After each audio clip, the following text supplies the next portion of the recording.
건강한 TV 토크닥터 토닥. 안녕하세요. 아나운서 김문정입니다. 컴퓨터와 스마트폰을 장시간 사용하고 또 일상생활에서도 스트레스에 노출이 많이 되면서 이 두통 환자 수가 지난 5년 새 21%가량 증가했다고 하는데요. 일반적인 두통의 경우라면 진통제 복용만으로도 호전이 되지만 편두통의 경우엔 그렇지 않을 수도 있다고 합니다. 그래서 오늘 토크닥터 토닥에서는 편두통에 대해서 자세히 알아봅니다. 먼저 건강맨 이원구 씨 소개합니다. 어서 오세요. 안녕하세요. 오늘도 건강맨 이원구와 함께 건강한 정보, 흥미진진한 퀴즈 함께 하시죠. 네, 그리고 편두통에 대해서 속 시원하게 알려주실 신경과 전문의 김의중 선생님 나와주셨습니다. 안녕하세요. 안녕하세요.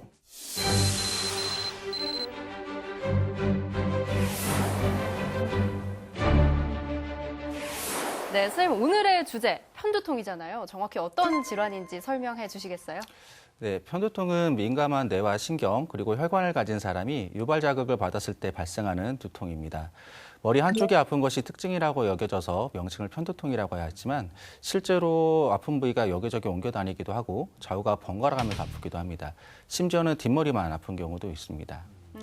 편두통 증상 중에 많은 분들이 오해하고 계신 부분이 있는데 두 분께서 한번 맞춰보시겠어요? 속이 체한 듯이 울렁거리고 머리가 아프면 어떤 질병을 의심을 해야 할까요? 저는 일단 머리가 아프다 이 점을 듣고 나니까요. 좀 뭐 스트레스 받을 때 머리가 아픈 거 아니겠어요? 그래서 정신과적 문제가 있지 않을까 이런 생각이 드는데요. 저는 지금 요 며칠 새 제가 이런 증상이 있거든요, 지금. 오. 그래서 곰곰이 생각해 봤는데 아무래도 임신? 정말. 아닌가요? 네. 획기적이네요. 실제로 대다수의 그 편두통 환자들이 두통이 생기면 마치 체한 것처럼 속이 미식거리고 심하면 구토까지 할 수 있습니다. 편두통을 유발시키는 신경 염질 물질이 자율신경 조절에 영향을 끼쳐서 구역과 구토가 발생할 수 있습니다. 하지만 많은 환자들이 체해서 머리가 아프다라고 생각하고 위 내시경을 받거나 위장약을 복용하는 경우가 많습니다. 만약에 실제로 체한 거라면 두통은 없어야 하고 반복되는 두통과 구역구토가 같이 있다면 편두통일 가능성이 더 높습니다. 체한 것 같은 느낌이 편두통일 수가 있다라는 거네요. 네, 그렇죠. 네. 자, 그러면 건강맨과 함께하는 알쏭달쏭 OX 퀴즈 첫 번째 문제 함께 보시죠.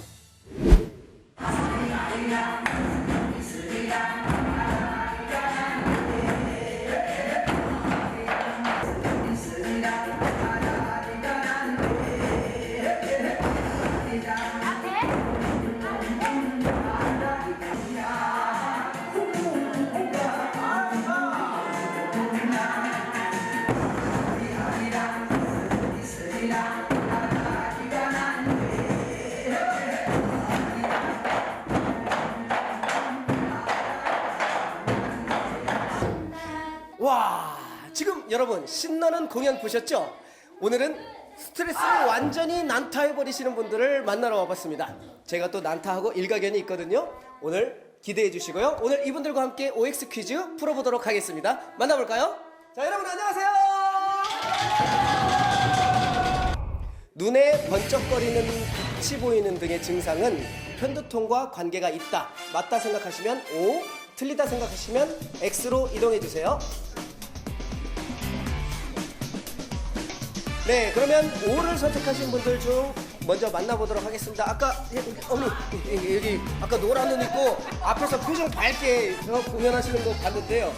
네, 왜? 글쎄요, 그거 알쏭알쏭하네요. 긴가 아닌가. 그래요? 긴 것 같기도 하고 아닌 것 같기도 하고. 눈에 번쩍거리는 증상이 편두통하고 관계가 있다라고 생각하신 이유는요? 아니 머리가 아프면요 가끔 이렇게 눈도 빠지게 아프더라고요. 무슨 네. 오를 택했는데. 어머니 그러면 어머님 스트레스 받을 때는 네. 어떤 식으로 푸세요? 저는요 막 신랑한테 스트레스를 받으면은요. 네. 이거 우리 신랑이 보면 안 되는데. 저는 그냥 단지 스트레스를 받으면이라고 말씀을 드렸는데 신랑이라고 콕 찍어서 말씀하셨어요. 그러니까 아유, 어떡해. 재발견이셨어. 막 저거 뜯어서 막 신랑 엉덩이도 하고 막. 마치 마침 또 부피가 또 살색이네요. 엉덩이다 생각하시고 두 개를 넣고 아, 치셔야겠네. 이거 막 등짝이다 하고 막 두드려버려요 그냥.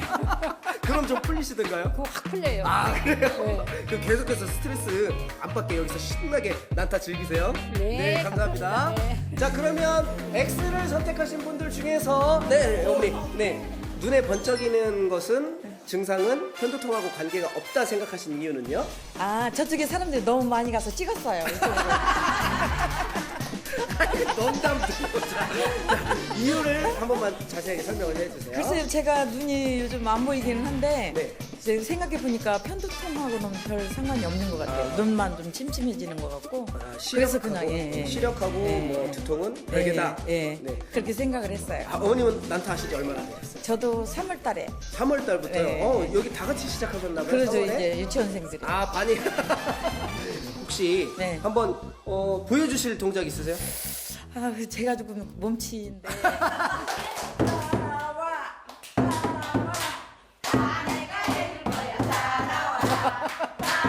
나이스! 나이스! 좋다! 우! 아이고 뭐 표정만큼은 아우 진짜 일품이었습니다. 네 감사합니다. 네, 번쩍거리는 빛이 보이는 등의 눈의 증상은 편두통과 관계가 있다. 맞으면 O, 틀리면 X. 네, 선생님 정답은요? 정답은 O입니다. 편두통이 머리만 아픈 증상이 아니고 눈에 뭐가 보이기도 하는가 봐요. 네, 약 편두통 환자의 20% 정도에서 두통이 있기 전에 조짐 증상이 있을 수 있습니다. 조짐 증상 중에서 가장 흔한 것이 시각 증상인데 한쪽 시야에서 검은색 점이 점점 퍼지면서 보이기도 하고 지그재그의 불빛이 번쩍이면서 보일 수도 있습니다. 그 이외에도 편측 감각 이상이나 편마비, 언어 장애도 나타날 수 있습니다. 저도 최근 들어서 종종 편두통이 있는데요. 이 심하지 않은 증상인데도 그 순간에는 막 찌릿찌릿하고 되게 아프더라고요. 신경 쓰이고. 네, 근데 하물며 정말 편두통이 계속 이렇게 심하게 있는 분들은 얼마나 고통이 클까 이런 생각이 드는데요. 네, 보통 4시간 이상 지속되는 두통으로 보통 치료를 제대로 받지 않으면 약 2, 3일 정도 통증을 경험하게 됩니다. 주로 한쪽 머리에 박동성 두통으로 있는데 환자마다 표현하는 양상이 달라서 옥신거린다, 깨질 것 같다, 터질 것 같다 등 다양하게 표현하게 됩니다. 가장 큰 특징은 통증의 강도가 심해서 일상생활에 지장이 있다라는 점입니다.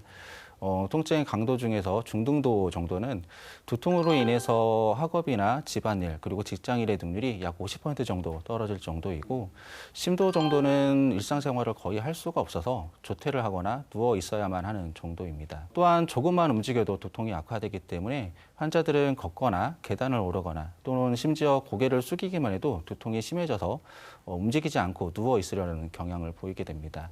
그 이외에도 다양한 신체 증상이 나타날 수 있는데 앞서 말씀드린 대로 구역구토가 있을 수도 있고 평상시에는 거슬리지 않을 정도의 밝은 빛, 소리 그리고 냄새에도 민감해져서 짜증을 부리기도 합니다. 그 이외에도 비특이적인 어지럼증도 발생할 수 있습니다. 저는 선생님 냄새하고 먼지에 좀 민감한 편이거든요. 근데 요즘같이 미세먼지가 많을 때 조금 두통이 좀 있곤 하거든요. 이게 혹시 편두통일까요? 아니면 제가 좀 예민하게 생각을 하는 걸까요? 과연 그럴까요? 두 분의 생각은 어떠세요? 아, 또 물어보시는 거예요? 또 이렇게 깜짝 퀴즈의 추억을 새록새록 되살리게 하는데 한번 맞춰보시죠. 그 미세먼지가 편두통을 악화시킬 수 있다. 맞으면 O, 틀리면 아, X. 여기 마침 또 저하고 굉장히 익숙한 친구가 여기 있는데, 네. 저는 오랜만에 뭐 보네요. 제가 여쭤봤으니까 저는 당연히 좀 오라고 생각해서 여쭤본 거거든요, 사실. 네. 저는 X 같아요.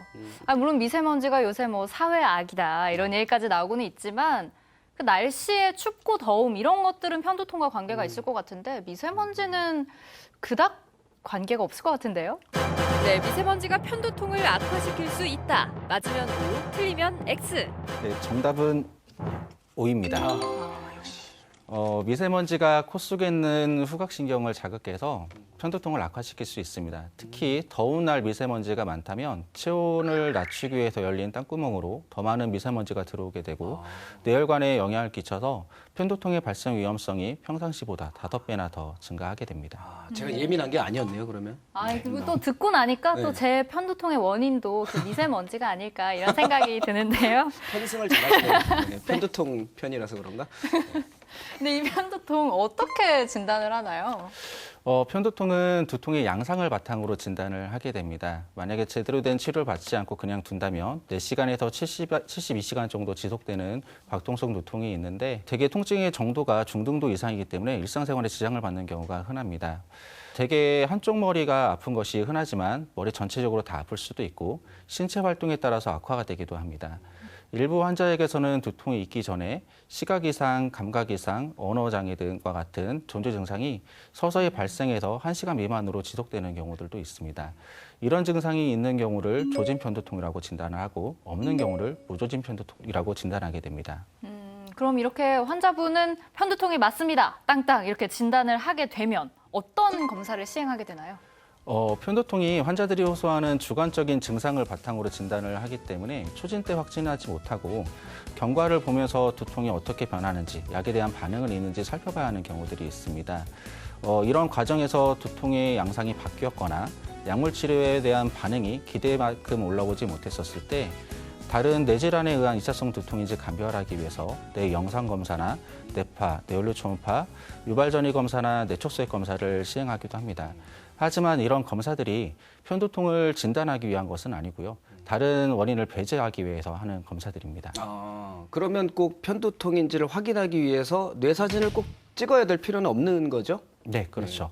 하지만 50세 이상에서 처음 발생하는 두통이거나 두통의 강도가 점점 심해지는 경우, 그리고 두통의 양상이 이전과 변했을 경우, 그리고 일반적인 치료에 반응이 없는 경우는 뇌종양이나 뇌졸중 같은 뇌질환을 감별하기 위해서 뇌CT나 뇌MRI를 반드시 촬영해야 합니다. 그러면 요즘 좀 편두통에 대해서 새로운 것들을 많이 알게 되는데요. 자, 그러면 다음 문제 함께 보시죠. 편두통 약은 아프기 시작할 때 미리 먹어야 한다. 맞다 생각하면 O, 틀리다 생각하시면 X로 이동해 주세요.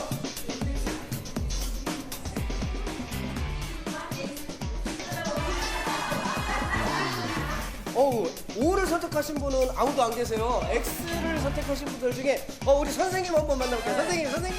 편두통이 아프기 시작할 때 먹지 않아도 굳이 된다. 이렇게 생각하신 이유는요? 약이란 것은 내성이 생겨서 네네. 참고 있다가 먹어도 될 것 같은데요. 선생님은 여기서 지금 학생분들을 가르치신 지 얼마나 되셨어요? 한 6년 정도 6년 동안. 그 그럼 정도 될 것 같아요. 굉장히 많은 학생들을 배출을 하셨을 것 같은데 네. 선생님께서 느끼시는 어떤 보람 보람? 이런 게 있을까요? 열심히 배우셔가지고 네. 어르신들한테 가서 재능기부 가서 공연하고 재능기부. 그런 데서, 네. 그리고 재밌어하고 즐거워하고 네. 이렇게 하시는 거 보면 저도 행복하고 네, 보람도 느끼고 그래요. 네. 선생님, 저도 사실은 서울에서 오리지널 난타를 했던 사람이거든요. 제가 한번 선생님하고 네. 즉석으로 한번 콜라보 공연을 한번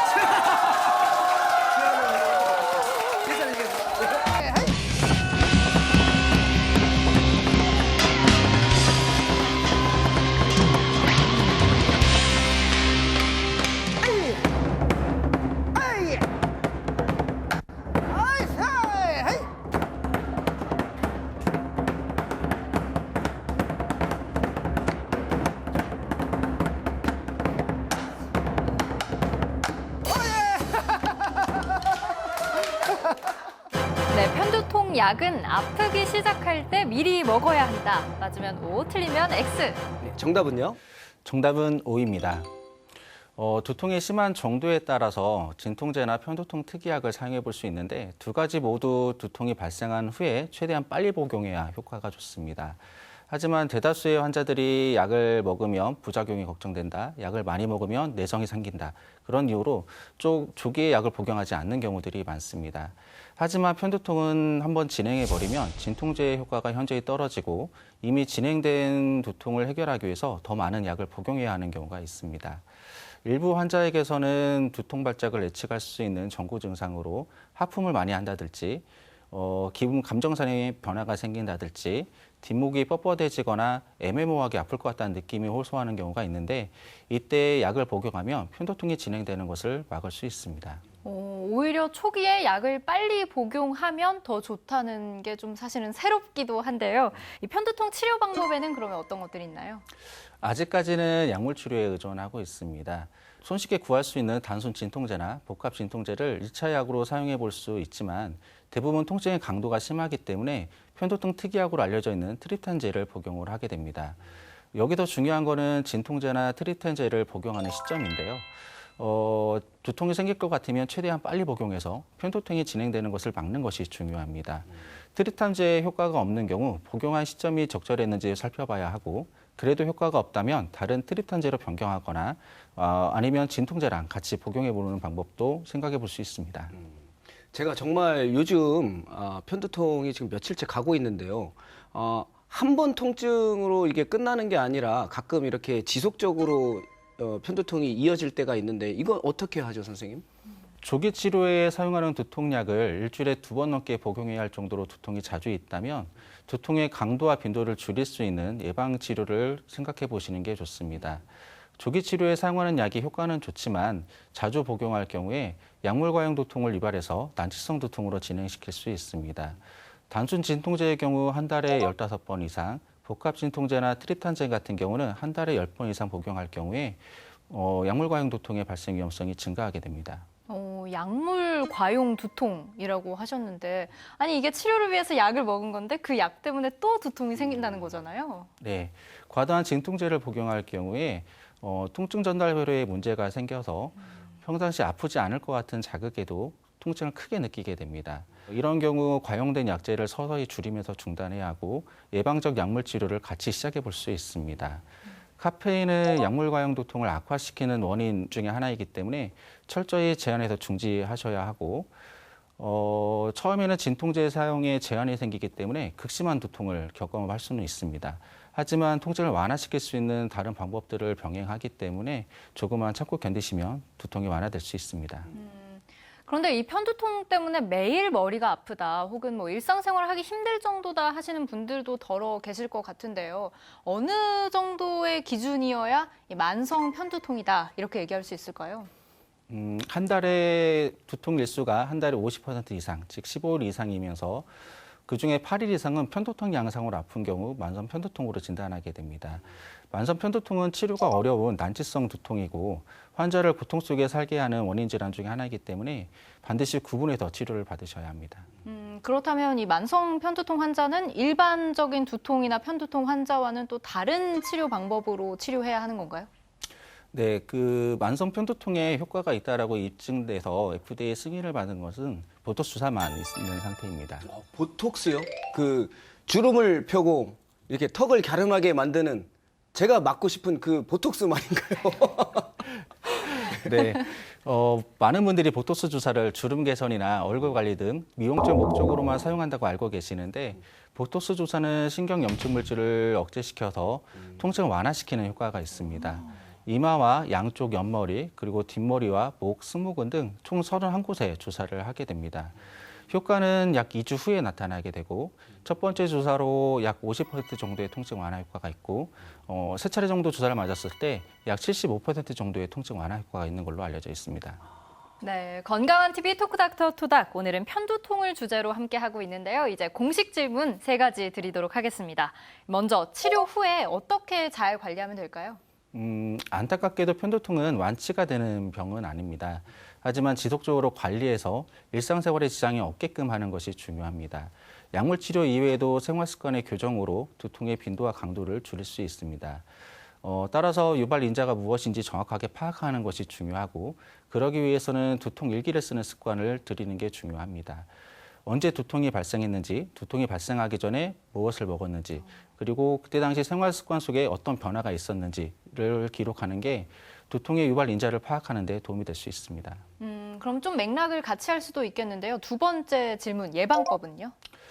두통이 한 달에 6일 이상 있거나 일상생활이 불가능할 정도로 심한 두통이 있는 경우는 적극적인 예방치료를 고려해야 합니다. 예방치료에 사용하는 약물들이 항고혈압제, 항우울제, 항간질약으로 분류가 돼 있다 보니까 일반적인 인식이 안 좋을 수는 있지만 두통 때 사용하는 용량이 다소 적고 부작용이 많지 않아서 널리 사용되고 있습니다. 한번 치료를 시작하면 평생 약을 복용하는 게 아니라 3개월에서 6개월 정도 지속해보고 두통이 호전되면 용량을 점차 줄여서 약을 중지해 볼 수 있습니다.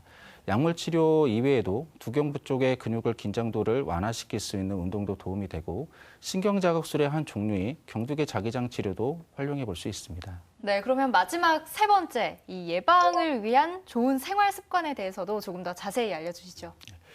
편두통을 예방하기 위해서는 규칙적인 운동과 식이 조절이 필요합니다. 하루에 30분 이상 주 4회 유산소 운동을 하시고 식사는 거르지 않는 것이 중요합니다. 카페인이 많이 들어간 음식이 커피, 녹차, 청량음료, 초콜릿은 피하시는 게 좋습니다. 그 이외에 금주, 체중 감소, 일정하고 충분한 수면 등으로 규칙적이고 균형 잡힌 생활 습관을 유지하면서 스트레스를 관리하는 게 도움이 될 수 있습니다. 역시 잘 먹고 잘 쉬는 게 정답이겠다 이런 생각이 드는데요. 원구 씨는 오늘 어떠셨나요? 네. 제가 제 삶이 조금 대부분이 즐겁고 좀 밝은 성격이거든요. 근데 요즘 좀 조그만한 스트레스 때문에 편두통이 좀 있었던 것 같은데 오늘 선생님께서 알려주신 어떤 생활 습관이나 예방법을 통해서 제가 한번 잘 극복해 보도록 하겠습니다. 극복! 네, 선생님 마지막으로 오늘 질환과 관련해서 토닥 시청자들께 당부 말씀해 주시죠. 네, 편두통은 누구나 겪을 수 있는 흔한 질환 중에 하나입니다. 하지만 환자들은 자신에게 생긴 증상이 무엇인지 모르고 심각한 뇌질환이나 생명에 지장이 있는 위험한 병이 아닐까 두려워하며 병원을 내원하게 됩니다. 편두통은 원인 질환 없이 생기는 1차성 두통입니다. 그리고 충분히 조절이 가능한 병이기도 합니다. 하지만 적절한 치료를 받지 않고 그냥 방치하게 되면 만성두통뿐만이 아니라 우울감, 불안감, 집중력 저하, 수면장애 등 다양한 신체 증상이 동반되어서 삶의 질을 떨어뜨릴 수 있습니다. 지금이라도 늦지 않았습니다. 전라북도 각지에 있는 신경과 전문의 선생님들과 상의하셔서 본인에게 맞는 편두통 치료 방법을 찾으시기 바랍니다. 네, 건강한 TV 토크닥터 토닥. 오늘은 신경과 전문의 김의중 선생님과 함께 이 편두통에 대해서 자세히 알아봤습니다. 저희 토닥은 여러분의 건강의 플러스 또 행복의 플러스가 될 수 있도록 늘 함께 고민하고 노력하겠습니다. 오늘 저희가 준비한 내용은 여기까지입니다. 여러분, 우리는 다음 주 이 시간에 또 만나요. 안녕히 계세요.